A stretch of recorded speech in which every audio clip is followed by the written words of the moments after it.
Nagte-trending nga itong dry seaweed sa TikTok, kaya naman itry na natin.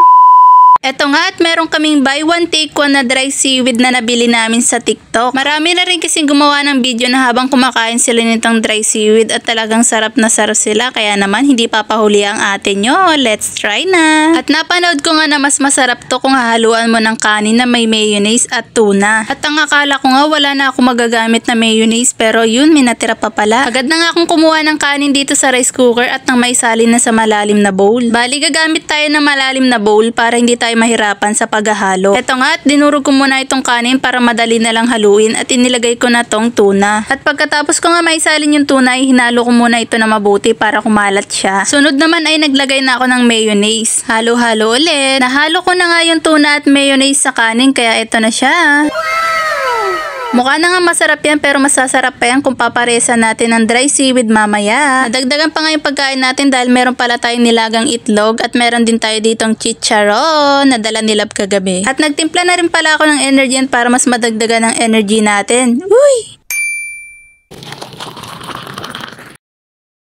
Tignan nyo naman yung pamag ni ate nyo, hindi nyo kinaya naka-Starbucks ang peg. Uy! Bigla ko nga nakita itong pipino na to na nag-iisa na lang sa lamesa, kaya naman babalatan ko na yan at hihiwain na rin para may pares na rin natin sa kakainin natin mamaya. Actually, dalawa nga pala ito nung binigay ni tita nung nakarang araw pero nakain na namin yung isa.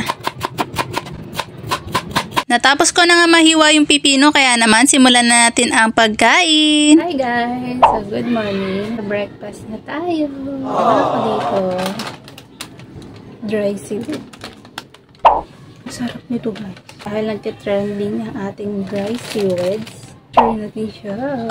Gumawa na rin ako no. Guys na hinaluan ng tuna.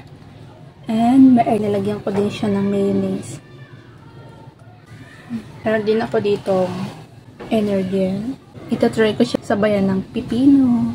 And meron din ako dito chicharon.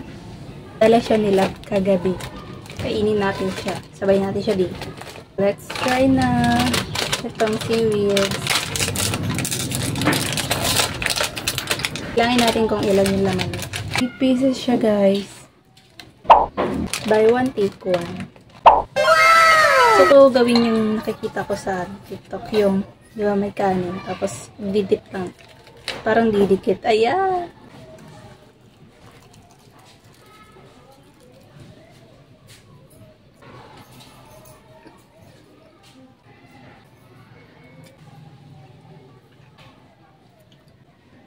Sarap!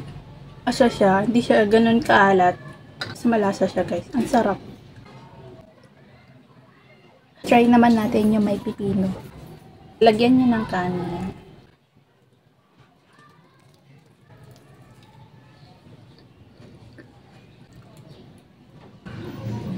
Ang sarap.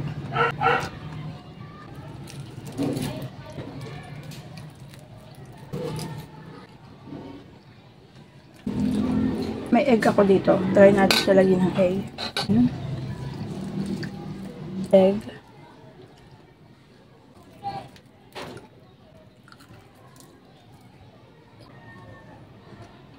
Sarap.